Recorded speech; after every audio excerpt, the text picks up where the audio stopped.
Warm welcome for Barry Rowan.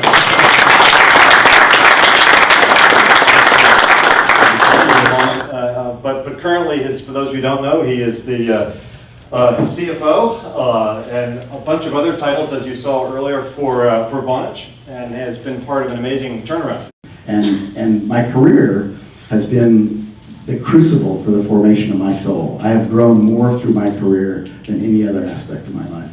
But that business failure just paled the pain of that just paled in contrast to the emotional and the spiritual anxiety and angst within me. And one of the things I've really come to understand is that the genius of God's design is that He accomplishes His work in the world and in our souls simultaneously.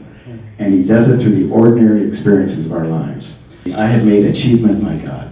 Achievement. Yeah, and I was a slave to achievement in ways that I didn't even know, and things had always gone swimmingly. And it wasn't until the achievement went away that I realized a big part of my God went away. And the words of Jesus that just penetrated my heart during that time was that any of you who does not give up everything you have, he cannot be my disciple. See, I had the input pipe and the output pipe hooked up to the wrong place. So for me, achievement was an input. I thought that, if I just achieve, I'll get filled up. I'm looking for things to fill me up. Where I've really come to realize that God alone can fill us up, and that we are like this empty pipe, that God comes into us and through us and out of us into the world. And what God wants to do is He's got to chip off the mud inside of the pipe within me that are all my own selfish ambitions, my own desires, my playing to the accolades of man, and all of that just impedes our joy. And so that for me is what He's had. What I thought was a question over meaning and work was really a deeper question of purpose in life. And God had to answer the question of purpose in life before He could help me address the question of meaning and work. There was this woman, an African-American woman who was driving the bus, and she was just joyful. And you've been on those buses. Have you ever known anybody that liked that job? They tend not to look too joyful. They tend not to look too joyful. So I was the last cheapskate to get off the bus, and I said, "Do you mind if I ask you a question?" She said, "No, sure." I said, "Do you like your job?" She said, "I love my job." And I said, "Well, why do you like your job?"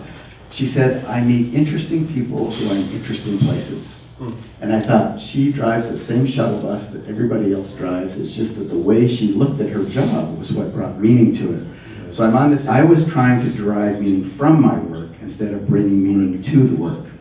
And as I began to see it that way, I realized that the onus is on us to bring meaning to a work and to develop a life-giving perspective of our work, realizing that you could have a life-draining or life-giving perspective of any job. Take a hospice worker, for example. Life-draining what? I change bedpans for a living for people who are going to die anyway, and that's true.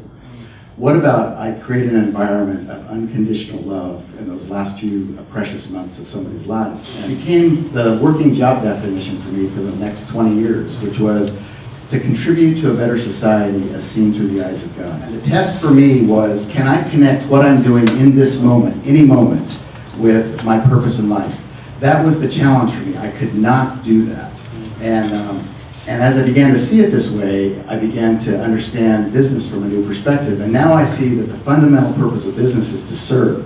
That business serves society in many ways. For me, what's happened is there's no so that to my work life.